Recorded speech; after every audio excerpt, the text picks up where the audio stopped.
Dans cette vidéo, on va trouver tous les diviseurs du nombre 30. Alors pour trouver un diviseur de 30, il faut, d'après la définition, trouver un produit de deux facteurs qui vaut 30. Donc par exemple, celui dont on est sûr de ne pas se tromper, c'est si vous prenez 1.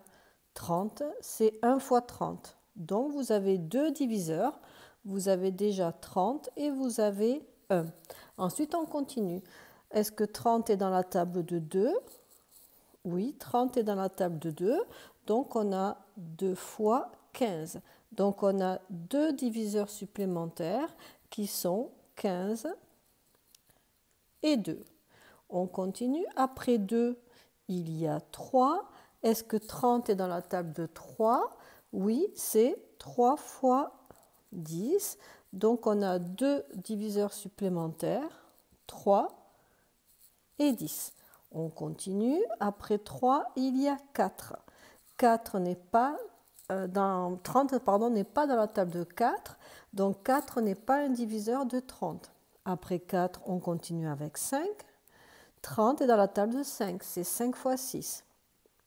Donc on a deux diviseurs qui sont 5 et 6. Si je continue, après 5 va se trouver 6 et je vais faire 6 fois 5.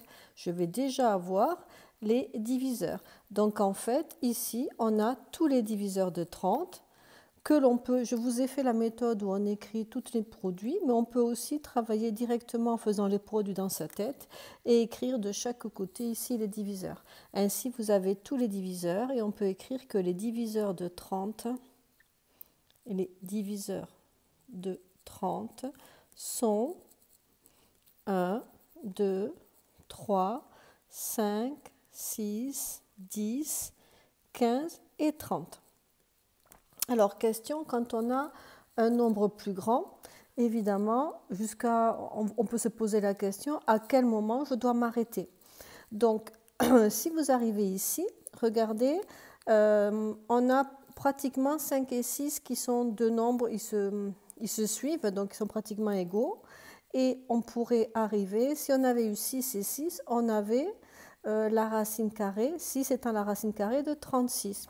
Et ensuite, si on continue les produits, il y en a toujours un qui sera plus petit que la racine carrée. Donc la méthode consiste, pour savoir où on peut s'arrêter, on prend la racine carrée du nombre de départ et ça nous donne, ici racine de 30 c'est un peu plus de 5, à 5 on s'arrête, on est sûr d'avoir de chaque côté tous les diviseurs. Voilà.